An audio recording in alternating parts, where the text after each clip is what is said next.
भगवान कहते हैं मैं आपके अग्नि की स्वाहा स्वाहा करने से तृप्त नहीं होता हूं, मैं तो ब्राह्मण की डकार से प्रसन्न होता हूं। श्रीमद् भागवत में भगवान कहते हैं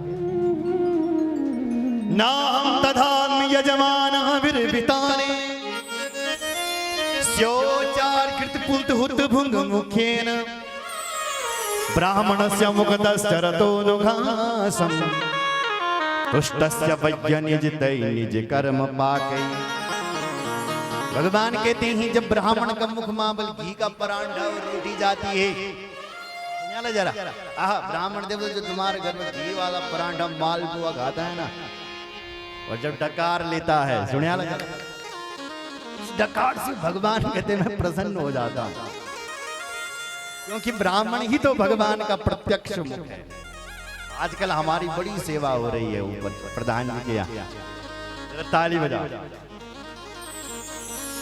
महाराज क्या खाओगे आप, क्या मंगवाए आपके लिए? बोलो जय श्री राम। जरा ताली बजाओ इस परिवार के लिए, दिन रात सेवा में लगे हैं बेचारे, 3:30 बजे उठ जाते हैं। क्या नाम है उनका? सिंह रावत जी। जरा तालियां बजाओ। पूरा परिवार उनका सेवा में लगा हुआ है। सुबह उठ देखो भाई, ब्राह्मण के चरण पड़ने से आपका घर तीर्थ हो जाता है। ये मैं नहीं कह रहा, हमारे शास्त्र में लिखा हुआ, यदि गृहस्थ तीर्थ पादिया, यदि गृहस्थ तीर्थ पादिया पादा तीर्थ विवर्जिता। अरे जिस ब्राह्मण, जिस व्यक्ति के घर में, जिस गृहस्थी के घर में ब्राह्मण के चरण पड़ जाते हैं, वो घर तो अपने आप में तीर्थ हो जाता है। सुन रहे हैं? और जखबल संत और ब्राह्मण को चरण न पड़ जाता, वो घर कैसा है? ब्यालालय द्रुमावेते परिक्ता किल संपदा। ब्यालालय, ब्याल कहते हैं सर्पों को, जैसे फलों से लदा हुआ वृक्ष तो है, पर क्या करें बड़े बड़े सांप रहते हैं उस वृक्ष के ऊपर। आपके यहाँ क्या होते हैं? सब आम होते हैं या आम? तो जैसे आम का पेड़ है आपके गांव में, सुंदर पेड़, और बड़े सुंदर सुंदर आम लगते पेड़ पर, जैसे आम फलों से भरा हुआ पेड़ तो है, फल भी बहुत अच्छे अच्छे लगते हैं आम के, लेकिन क्या कौन जब ते डाला मत घरों में बैठे सांप बैठे हुए मोटे मोटे। अब बताओ उस वृक्ष के कोई फल खा सकता है? नहीं। क्या उस वृक्ष के नीचे कोई बैठ सकता है?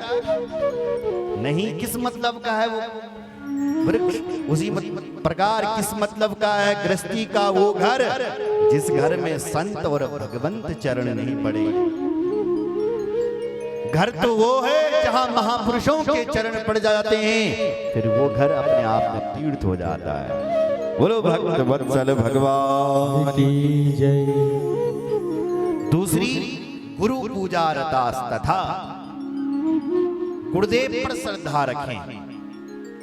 वो मतलब अंधकार, रू मतलब प्रकाश, जो हमें अंधकार से प्रकाश की ओर ले जाए, उसका नाम गुरु है। सुन रहे हैं? गुरु सेवा ब्राह्मणानां तृप्ति करारा। ब्राह्मण को भोजन करवाना है, तो क्या होगा ये सब करने से? सर्वे स्वर्गस्य भागिना, सब स्वर्ग चले जाएंगे, गारंटी है। बोलो भक्त वत्सल भगवान की। बोलो गंगा मैया की जय। उसके बाद यज्ञ का वर्णन किया गया है। प्रत्येक गृहस्थी को 5 प्रकार के यज्ञ करने चाहिए। बोलो जय श्री राम। पहला यज्ञ है ब्रह्म यज्ञ, दूसरा है देव यज्ञ, तीसरा है पितर यज्ञ, चौथा है अतिथि यज्ञ और 5वां है भूत यज्ञ। इन यज्ञों को करें। ब्रह्म यज्ञ। कितने लोग यहाँ ऐसे बैठे हैं जिनके घर पर शिव पुराण है? हाथ खड़े करो। क्या घर पर ना? अरे है माता जी के घर पर है, उनके लिए तालियां बजाओ। कितने लोग यहाँ ऐसे बैठे हैं जिनके घर पर रामचरितमानस है? हाथ खड़े करो। हाँ, ताली बजाओ। तो वो रखनी नहीं है, वो पढ़नी भी है। तो ब्रह्म यज्ञ का अर्थ है नित्य का स्वाध्याय। रोज उस किताब को आप पढ़ें। गीता अपने घर पर रखें और रोज उसको पढ़ें। आपको पढ़ना ना हो तो अपने नाती बुलाओ, सुनत में क्या है अपन लिखूं, पढ़ सकता है। पास बच्चा भी रामचरितमानस को पढ़ सकता है, उससे पढ़वाएं तो ब्रह्म यज्ञ हो जाएगा। दूसरा है देव यज्ञ। अपने घर पर रोज दीपक जलाओ। आपके घर पर साल भर में एक बार ही दीपक ना जले, आपके घर पर रोज दिवाली आए, क्योंकि साल भर तब तुम दीवा जगोण लगे लोग देखो लगते हैं। अमित यहाँ बड़ा भक्त छो, रोज तुम्हारे घर पर दीपक जले। दीपक साक्षी है भाई, हर पूजा का साक्षी दीपक है। प्रकाश, तुम्हारे घर पर भी प्रकाश ले आएगा। इसलिए यहाँ भी पूजा हो रही है, यहाँ भी अखंड दीपक जल रहा है। अंदर भैरव देवता के मंदिर में भी जल रहा है। ये दीपक क्यों जलाया जाता है? बोले हर पूजा का साक्षी ही तो दीपक है। जब तुम्हारे शुभ और अशुभ कर्मों का फैसला होगा, यमराज के सामने जब तुम्हारा खाता खोला जाएगा कि तुमने कितने शुभ कर्म किए हैं, तो गवाही देने के लिए दीपक आएगा। जब कोर्ट में कोई भी फैसला होता है तो फैसला कब पूरा होता है? बोलो बोलो। कोर्ट में फैसला कब पूरा होगा? जब गवाहीदार आएगा। जब तक गवाह नहीं तब तक फैसला वहीं। और जैसी गवाही मिल गई सो सब फाइनल। ऐसी जब हमारे अभी जब शुभ कर्मों का और अशुभ कर्मों का हिसाब किताब होगा, वहां चित्रगुप्त करेगा तो वहां दीपक खड़ा हो जाएगा। इसलिए रोज दीपक की पूजा होती है। प्रत्यक्ष दीपक खड़ा हो जाएगा, वो गवाहीदार है, वो साक्षी है।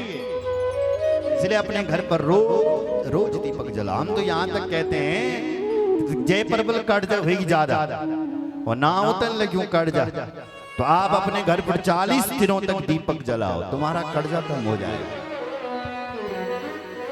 घी के दीपक का जलाओ। घी नहीं मिलता कहीं शुद्ध तो तिल के तेल का जलाओ। तिल भगवान की पसीने से प्रकट हुआ, तिल धन को देने वाला। इसलिए हम यज्ञ में तिल की मात्रा ज्यादा रखते हैं। तिल धन को देने वाला, तिल भगवान की पसीने से प्रकट हुआ है। तिल के तेल का दीपक जलाओ। बोलो जय श्री राम। दीपक में बहुत शक्ति है मेरी माँ। हमारी माँ भगवती तो ज्योत में ही वास करती है। माँ इन नवरात्रों में ध्वजा में नहीं, इन घरों में नहीं, मंदिरों में नहीं, बोले ध्वजा में निवास करती है माँ नवरात्रों में, और ज्योत में निवास करती है। माँ का दर्शन करना है नवरात्रों में तो ज्योत का और ध्वजा का दर्शन करें। माँ को कुछ चढ़ाना चाहते हो नवरात्रों में तो आप ध्वजा चढ़ाएं और दीपक जलाएं। सुन रहे हो? माँ जो, इसलिए ये देव यज्ञ है। भगवान शिव जी का अभिषेक रोज करें, ये भी एक यज्ञ है। देवी देवताओं की पूजा करें अपने घर पर, ये ब्रह्म यज्ञ है। ये नित्य का यज्ञ है। तीसरा है पितर यज्ञ। अपने पितरों को एक लोटा जल रोज दो। कितने लोग यहाँ खड़े हैं जो अपने पितरों को एक लोटा जल देते हैं? हाथ खड़े करो। रोज देते हो क्या? अरे वाह, ताली बजाओ। जो लोग अपने पितरों को रोज एक लोटा जल देते हैं तिलांजलि, धूपांजलि, श्रद्धांजलि से, उनका घर मावल कभी अकाल मौत न होगी। सुन रहा है? अकाल मौत किसके यहाँ होती है? जौन अपना पितर भूली लिया, कब्र तौन श्राद्ध न कदा तौन तई तर्पण न कदा। पता है देवलोक से पहले पितरलोक पड़ता है, देवताओं से पहले पितरों को प्रसन्न करना पड़ता है, तब देवता प्रसन्न होते हैं। जो लोग अपने पितरों की पूजा नहीं करते, उनको धूपांजलि श्रद्धांजलि नहीं देते हैं, वो पितर उनका खून चूसते हैं, रक्तपान करते हैं। आप सोच रहे हैं हम बीमार हैं? नहीं नहीं, पितर तुम्हारा रक्तपान कर रहे हैं। इसलिए अपने पितरों को रोज एक लोटा जल दो। रोज नहीं दे सकते हो तो हफ्ते में दो, हफ्ते में नहीं तो महीने में अमावस्या आती है। पूर्णिमा देवताओं के लिए होती है और अमावस्या पितरों के लिए होती है। अमावस्या को अपने पितरों को श्रद्धांजलि, धूपांजलि, तर्पण इत्यादि करना चाहिए। लोग कहते हैं भाई हम तो बद्रीनाथ गए थे साहब, हमने तो बद्रीनाथ में सब कुछ कर दिया। अब लोगों ने कहा बद्रीनाथ कर दिया तो करने